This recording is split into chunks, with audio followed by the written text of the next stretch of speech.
Hello there, fam. Natalia Mello here, and I am actually recording this video from inside my car, as you can see, because I was starting to get a little bit of cabin fever, and I was like, you know what?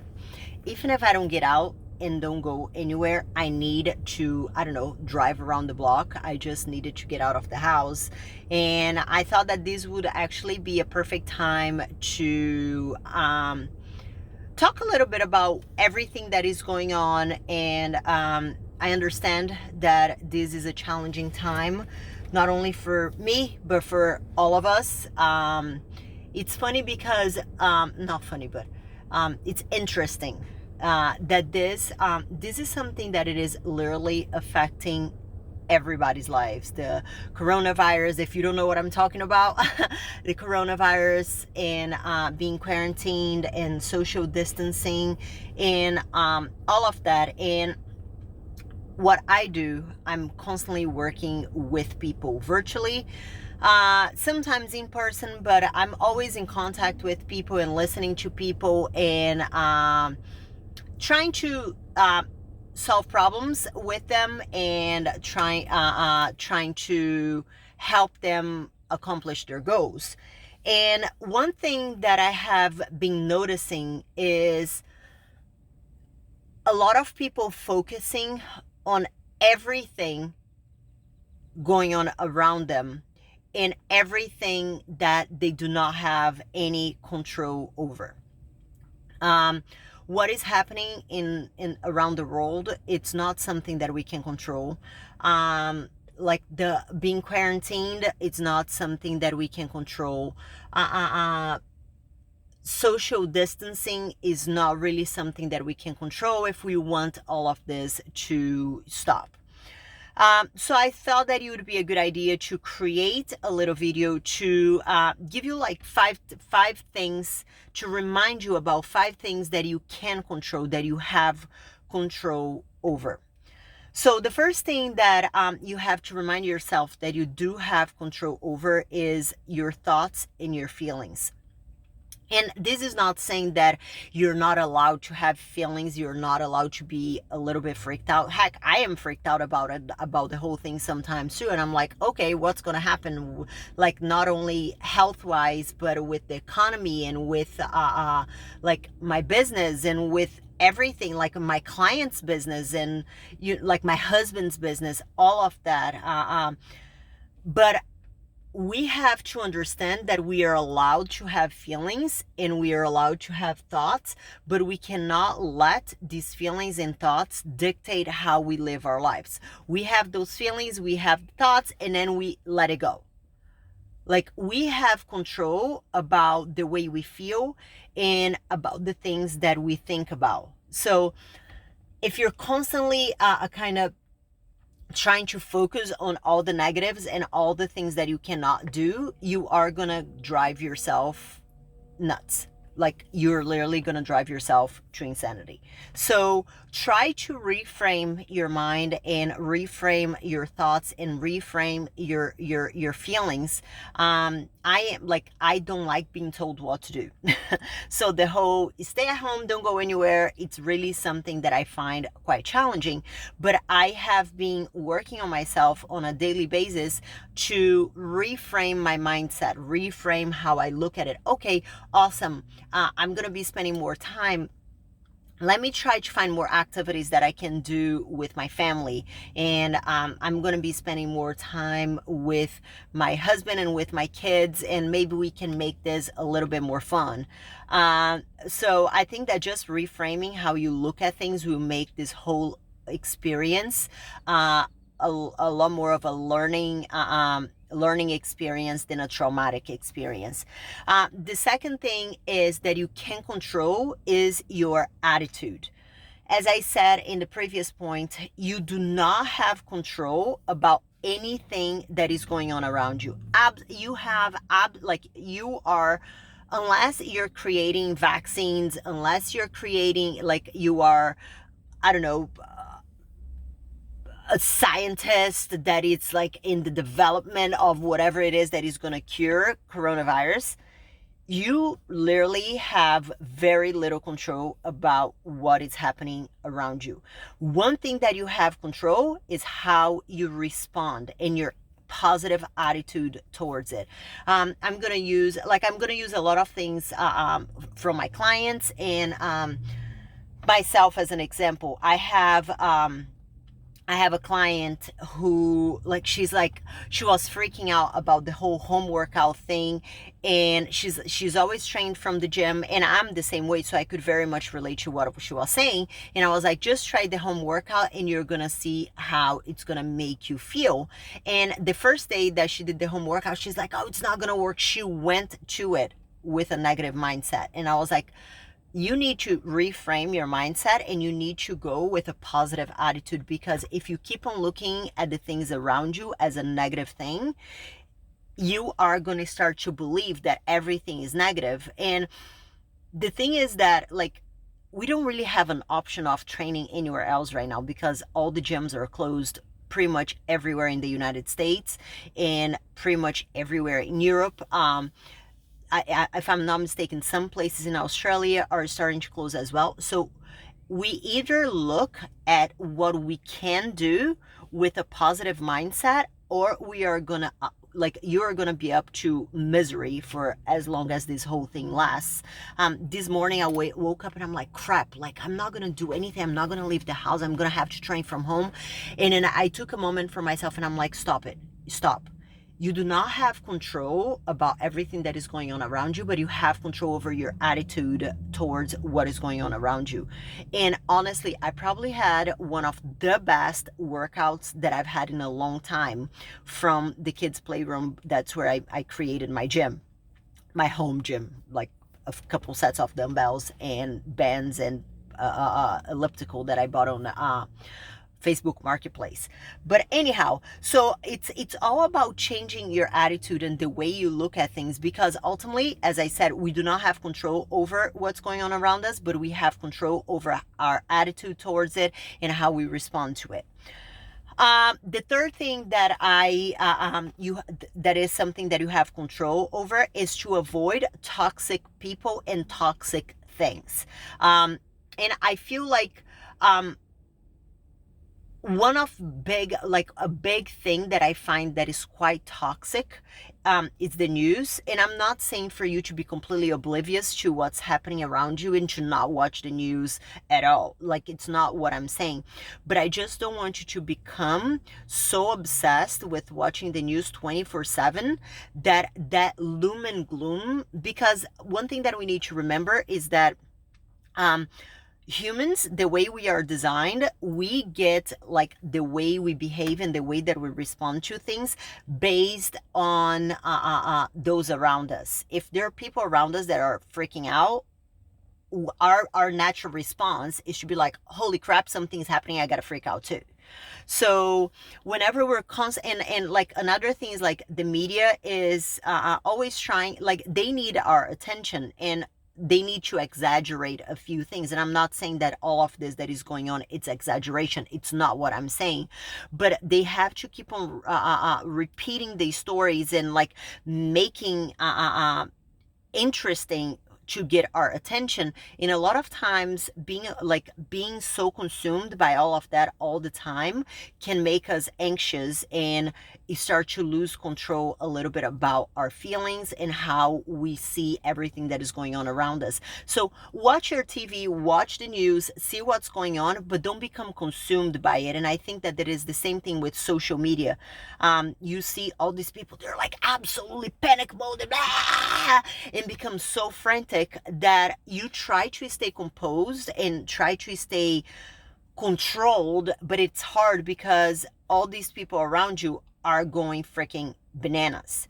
So, and freaking out, I'm not saying that what is happening is not serious, but what I'm saying is that freaking out sure as hell not gonna fix the problem.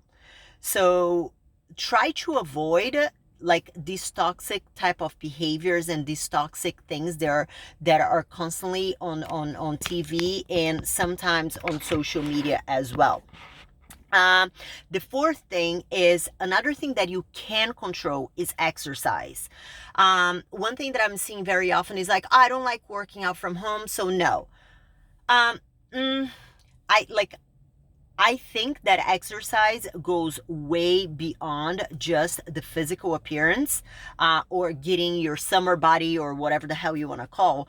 It has so much relation and so much influence on your mental health, how you feel, how you deal with the situations around you. In fact, I was speaking to a psychotherapist a couple days ago, doing an interview for the Madishong League, and she even said that a very good way to cope with anxiety, which that's what a lot of people are experiencing right now because of the unknown of the circumstances that we're living in at this moment, is to exercise.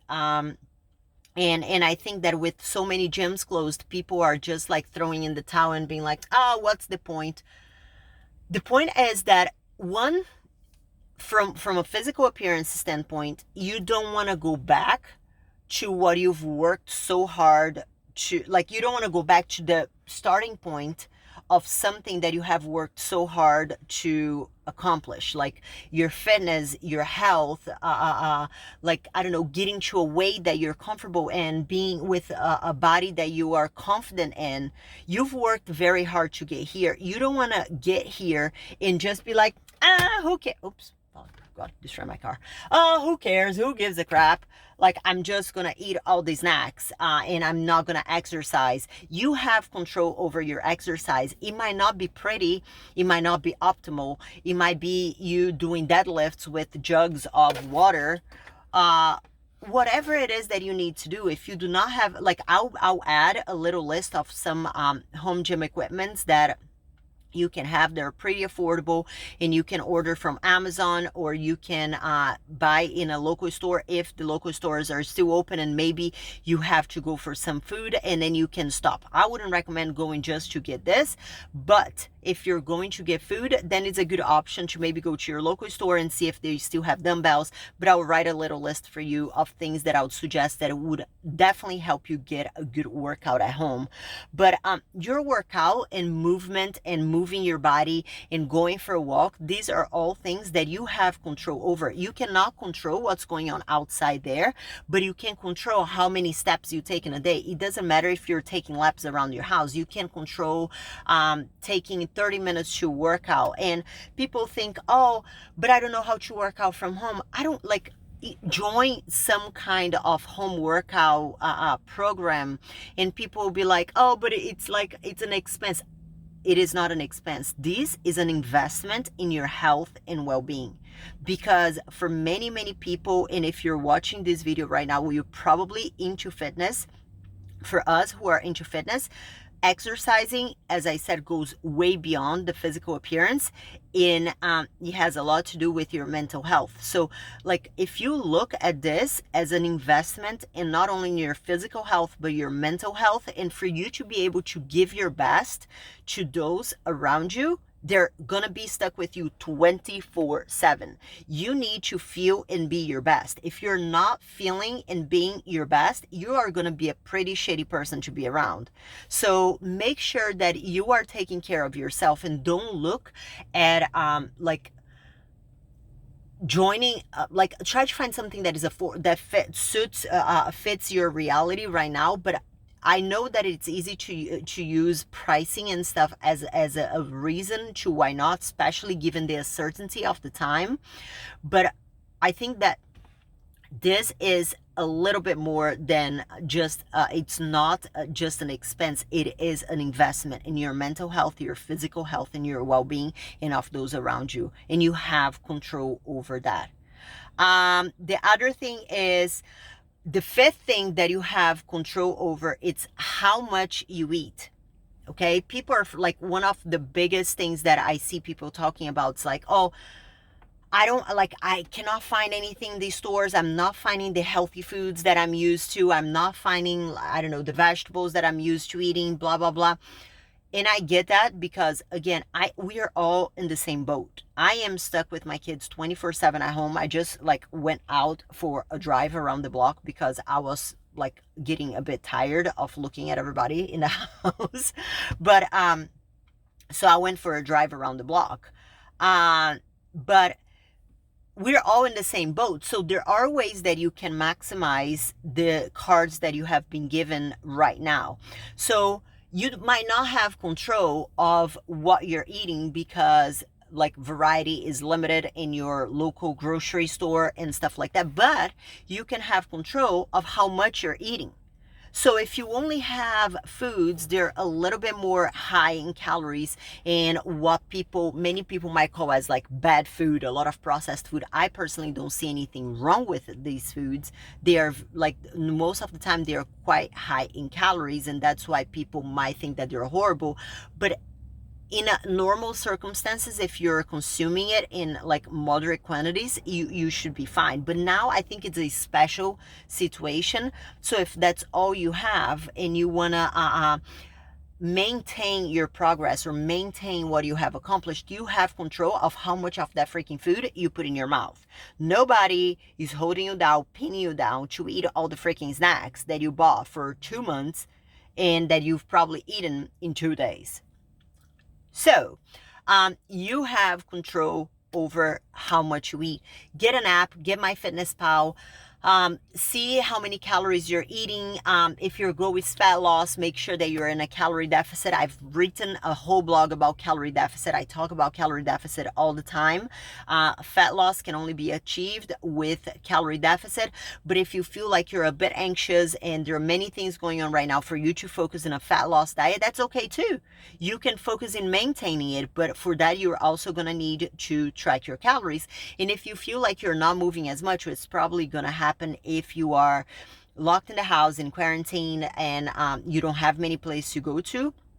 Chances are that you're probably not burning as many calories. So you're going to have to adjust your diet and how much you're eating in order to fit the new calorie expenditure or the amount of calories out that you have. Because like, for example, if you were a very active person before that went to an office and took the stairs and rode the bike and did all these things that were outdoors, and now you don't have the opportunity to do all of that, you're working from home, you're at home all the time, your energy expenditure is probably going to be a bit less. So these are all things that you need to keep in mind and you need to address.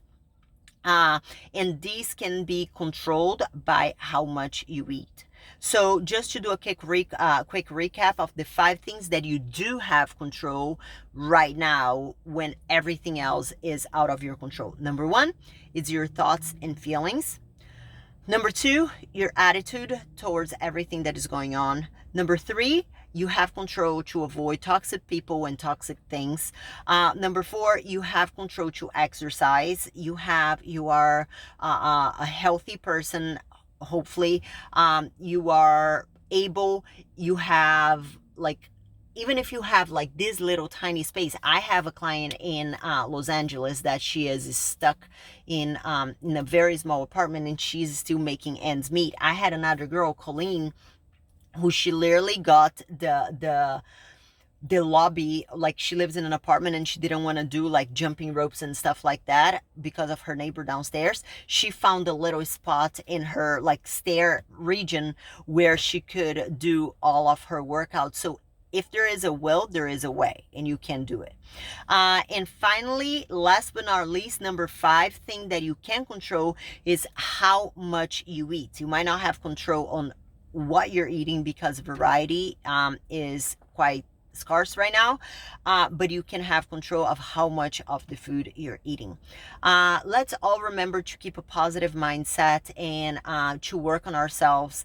And whenever we feel like we're getting anxious and that we're getting very negative, recenter, regroup, think everything that is going on through, feel all the feelings and kind of get over it, because to be rummaging that all the time is not healthy and is not going to solve the problem. Good luck to everybody. Stay healthy. Wash your freaking hands, and I'll see you next time. Bye-bye.